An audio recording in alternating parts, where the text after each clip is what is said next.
In this video, I'm going to review the Turbro Greenland inverter air conditioning unit for RVs. Now, if you're watching this video, I assume it's because you are interested in running air conditioning when you're boondocking. Why do I make that assumption? Well, because if you're interested in just a regular old air conditioner for your RV, there are plenty of good ones out there that cost a lot less money than this thing does. This unit is best for boondocking for AC. In fact, it may be the best unit with some caveats. And I'm going to talk about all those things in this video, so let's dive in.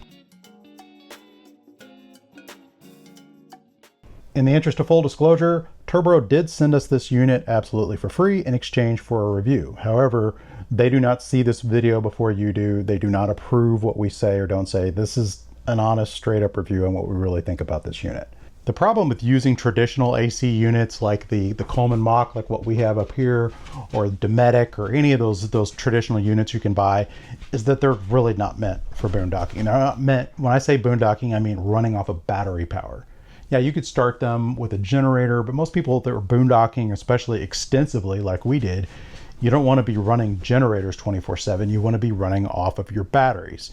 And so what you had in the past for people that didn't have mini splits, that they were actually trying to run their traditional AC units off of their battery power, they were using massive battery banks. I'm talking like, 2,000 amp hours of batteries and two inverters, and they'd have their entire roofs covered with solar, and then they'd even have some solar panels like sitting out on the ground in front of, like it's crazy, and it cost a fortune. Even if you did install it yourself, you're talking, this is a very expensive gear. So that just wasn't feasible. So this idea of running traditional AC units really doesn't make a lot of sense when you're trying to run off of battery power, but that's why this technology is so exciting. A little bit about us. We've been on the road full time for 4 years. And so when we started RVing, about a year into it, my wife got unexpectedly laid off.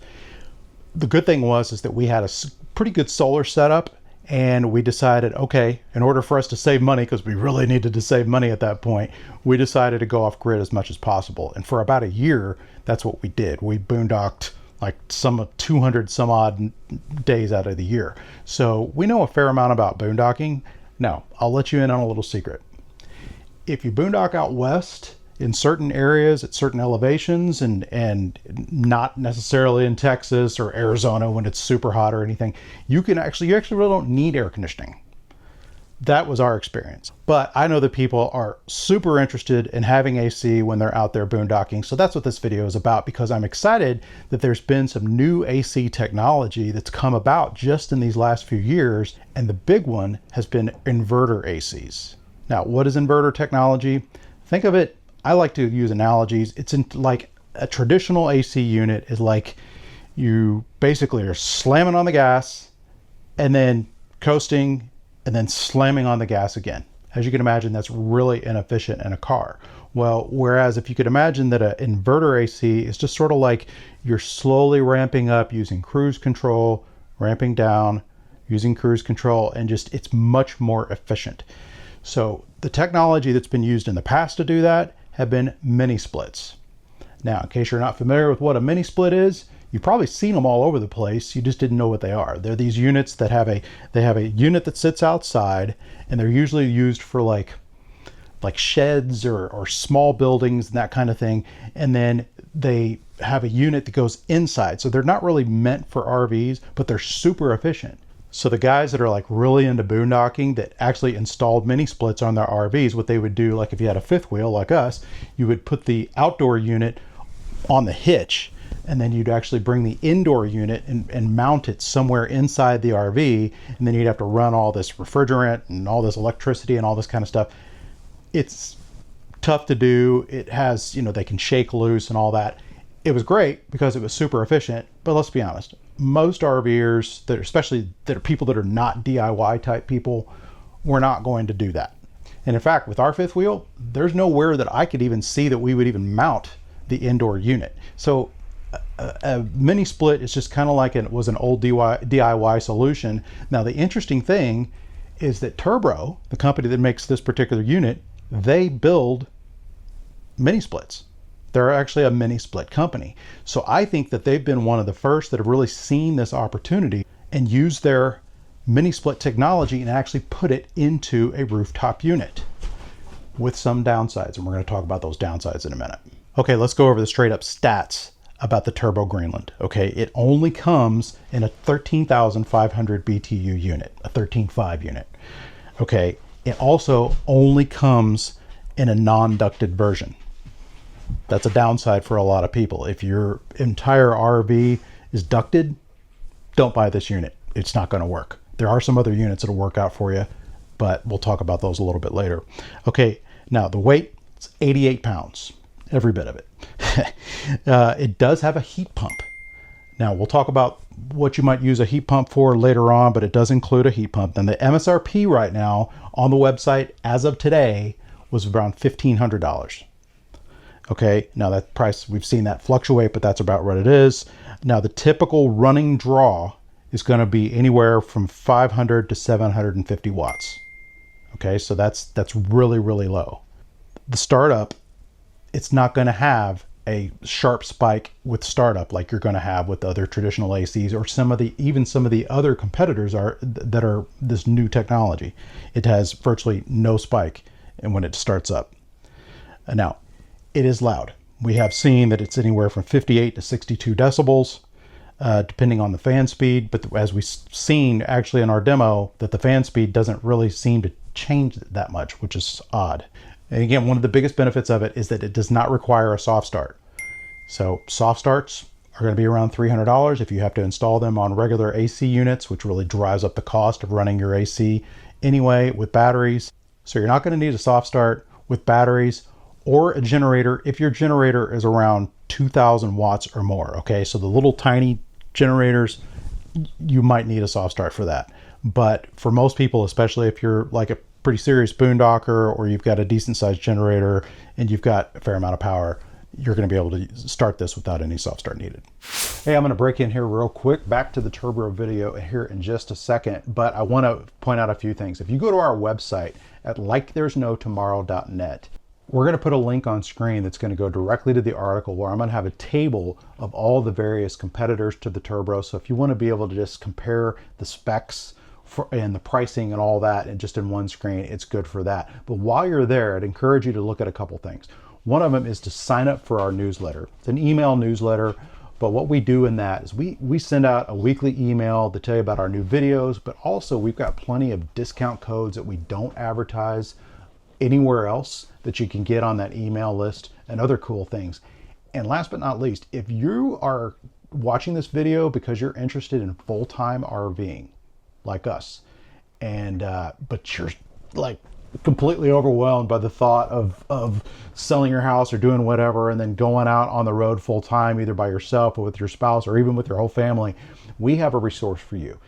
It's a course that we created that covers every aspect of full-time RVing, all the stuff that you need to know to even get out on the road in the first place, things that you need to think about when you're buying your rig, the things that you need when you're on the road, the things that you don't need when you're on the road, which is a lot, and how to book campgrounds. I mean, we cover it all. And it's not just us. We actually have a community that we've built in Facebook. It's a private community where you can come in and ask us questions directly. Plus you can ask people in the group who are now full-time that took our course. So we just think it's an incredible resource that didn't exist when we started 4 years ago, and that's why we created it. So if you're interested in that, again, go to likethere'snotomorrow.net, sign up for the newsletter, take a look at the course, and check out that blog post. All right, back to the video. So we're going to do a power comparison with the Coleman Mach. This is the same exact unit that we had that we replaced with the Turbro. And so we're going to run this one for a little bit, and I'm going to show you here on my Bluetti E panel. Now this is the panel for my inverter. So as you can see, maybe this little pedestal we're not plugged into shore power. We're actually running off of batteries. See the little battery down here. So basically right now we're using 584 watts for whatever reason, just some various things plugged in. Now I want to show you this screen, because this screen is actually pretty cool, because it'll show you, at least with 4 of the breakers, it shows you exactly how much each breaker is using, and one of these will be the air conditioner that we're going to turn on. You'll see the numbers jump up here in just a second. So I'm going to turn the air on here. Cool. Auto high. Now, see how that jumped? It's 1300 watts. Now, and then it came down to 766. Traditional AC units, they start like, it's kind of like starting your car in first gear, just bam, right out of the gate, you just take off. Whereas the Turbro is going to slowly ramp up. It's kind of like being on cruise control. So we'll show you what this is like. But while we're here, I'm going to go ahead and just measure the cool that's coming off that. I have it set way down to 56 degrees. And that's what's coming out of there, actually is right at 56 degrees. Okay, so now I'm going to do the same test with the Turbro. I'm going to go ahead and turn that on from here. So we'll take a look at this. And you notice it's staying there right at 274, 306. Let's see how high it gets. Okay, so it looks like it's maxing out at around, okay, there's 575. So again, this maxes out at 64. I'm gonna put it right in there. It's actually giving me 59 degrees, 58, 57. Let's look at this again. So it's right around 470, 483. It's jumping here and there. So that's the big difference, is that this thing is going to just sail along at around 480, 470, below 500 watts. And it should just kind of remain on sort of a cruise control, and only it'll kick the air on whenever it needs, or kick the compressor on whenever it needs. But the downside is that fan will just keep running. Okay, so I've got a dB meter, and I'm purposely holding it up close to my ears, because that's about where I should be. The unit's right above me, and it's around 64 when I stop talking. Okay, I had this on the high setting up here. 63, 62. So this is just a little bit less on the high setting. Now, if I could, I'm going to bring it down to the low setting.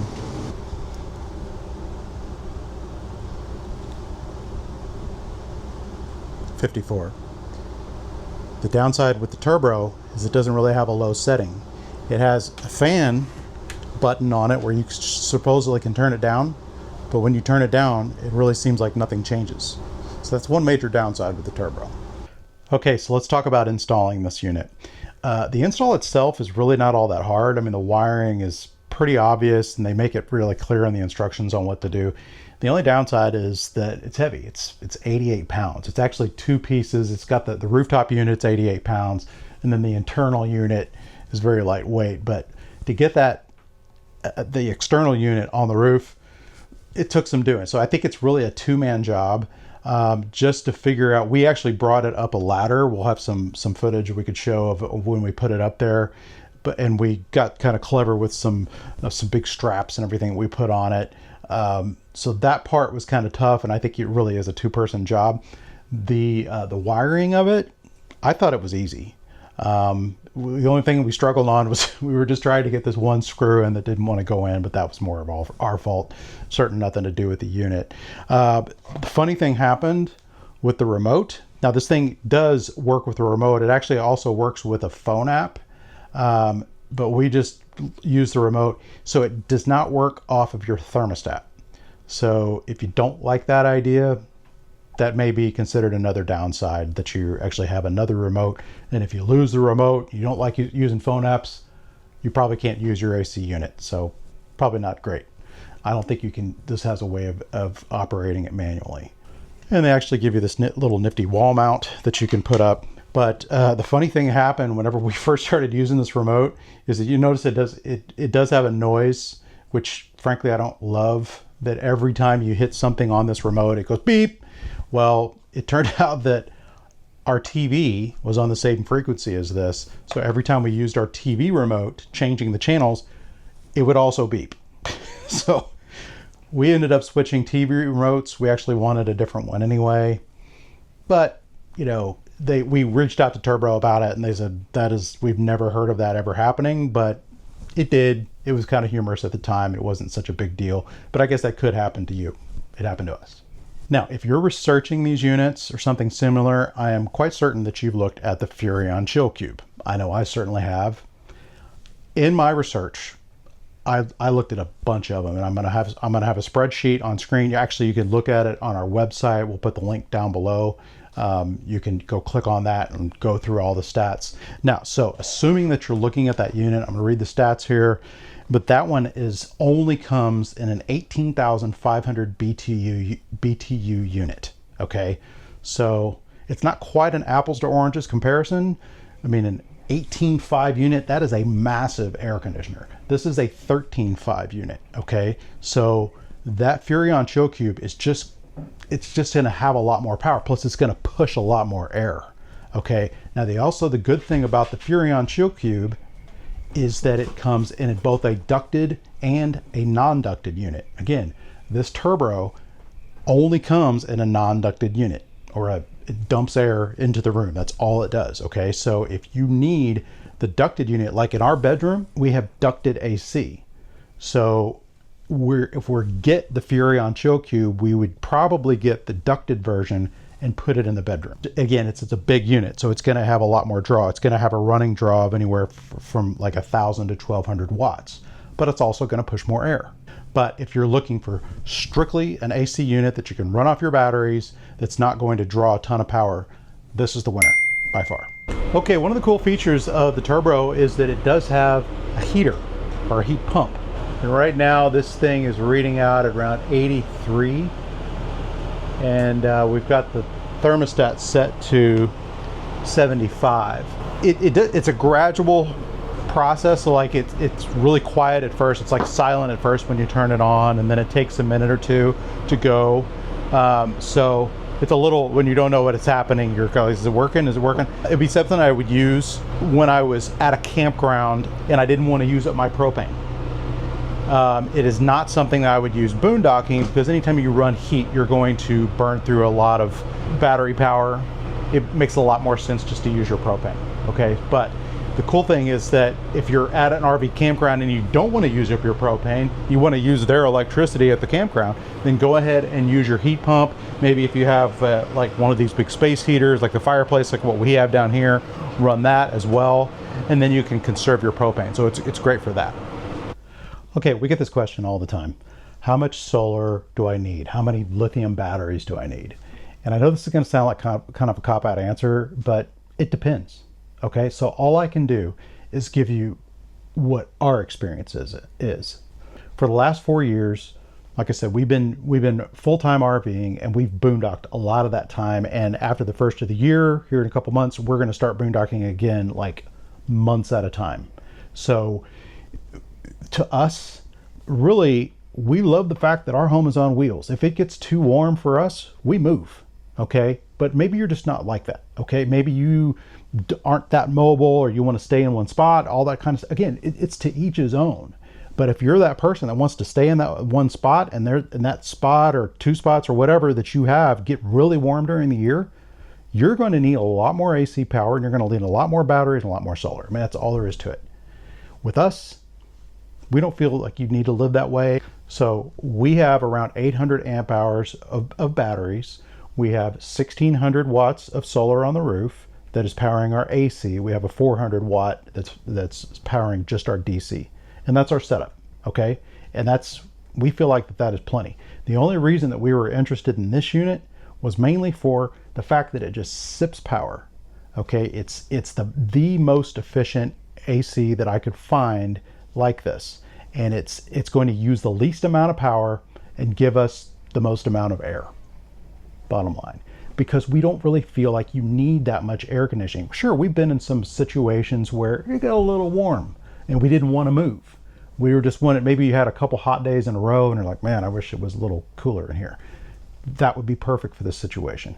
But we just found with boondocking that we really just keep the windows open. We try to stay in places that are cool at night, especially, or during the day, the wind blows through and it's comfortable. But that may not be you. But if that's the case, you're just gonna have to see what your budget allows. But I would say take a serious look at the Turbro Greenland to be at least one of your AC units when you're looking at this, because it is absolutely the most efficient. Okay, so I went through a lot of the same videos that you're probably going to watch if you're seriously thinking about buying this unit. And I looked to see a lot of the comments and the questions that are coming in. So I'm just going to rattle some of these off. One of them is, what about 12 volt and 24 volt air conditioners? How do they compare? Well, those are interesting. I was kind of interested in them, but I've come to the conclusion, for number one, that the 12 volt and 24 volt units are really made for van lifers, mainly because the BTUs are never that high. And again, this is going to be on the comparison sheet. If you can go and you click on the link, it'll take you to our website, but they're usually anywhere from like 6,000 to 9,500 BTUs. That's just not enough to cool a decent amount of space inside even a moderate sized RV. Okay, so those are just really not practical. Plus, even if you wanted to install those, they'd have to run straight off of your batteries, which means that you'd have to figure out how to run 12 volt cables all the way from like the back of your RV all the way to the front where your battery bank is, and you'd have to use really big cables to get there. Okay, so it's just not practical. Another big question is, where does the water go? Right? There's going to be condensation that comes off of the AC unit. Okay, so I want to make sure I get this right. It said, like all rooftop ACs, condensate evaporates onto the condenser coil and drains off the roof pan. There is no internal drain line. Water exits the outer shell and drains onto the roof naturally. Yes, the water will still drip off on your roof like normal. If you see your regular AC unit, that's what it does. That's what this one does too. Another big question that people are asking is, will it run on a generator? Answered this before, but yes, if you have a 2,000 watt generator or more, you'll probably be able to run it without any kind of struggle. If you have a little micro generator, it's probably not going to run this. So you might want to up your generator game a little bit. Now, another big question is, could it cool an entire 40-foot RV on its own? No, it can't. I mean, you couldn't do that with your regular air conditioner with just one of them. That's why a lot of these 40-foot RVs have a lot of times 3 AC units, because it takes that many to cool it. And again, keep in mind that these are not available in a ducted version. So if you have AC ducts running up and down your RV, this is not the unit for you. Okay, in closing, I think the Turbro Greenland is a great unit because it serves a purpose that we really needed in the boondocking community for years, which is we need something that we can run that's not going to just drain our batteries completely, that doesn't force us to buy these massive systems with all these lithium batteries and all this crazy solar and all this stuff. If you just want to have just a kind of run-of-the-mill system, and you want to be able to run your AC off of that and not worry about it constantly draining your batteries, this is absolutely the best unit for that. Now, it's not the quietest. We've already determined that. And it's not a blast chiller. Okay, so if those are your two biggest criteria, is the noise and how cold it is, you may want to look elsewhere. But if you're looking for one that's absolutely not going to drain your batteries and not going to cost you a fortune to build some massive system, this is the one.